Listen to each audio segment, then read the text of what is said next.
Allergik yo'tal nima?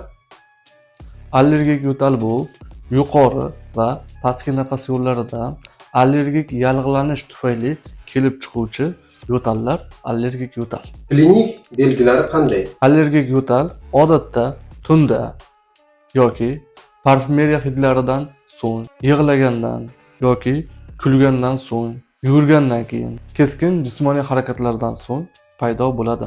Ba'zida yo'tal xurujsimon bo'lib, yo'tal oxirida nafas qisish ham kuzatilishi mumkin. Qanday davolanadi? Tarkibida shirinliklar va konservantlar saqlovchi ovqatlar va ichimliklarni kundalik ratsiondan qat'iy chiqarish zarur. Oshqozon ichak trakti kasalliklari bo'lsa, ularni albatta davolash zarur. Vitamin D analiglari va omega 3 preparatlarini qo'llash zarur. Bunday yo'tallarda ingalyatsion glukokortikosteroidlar va lekotrin ingibitorlari yaxshi samara beradi.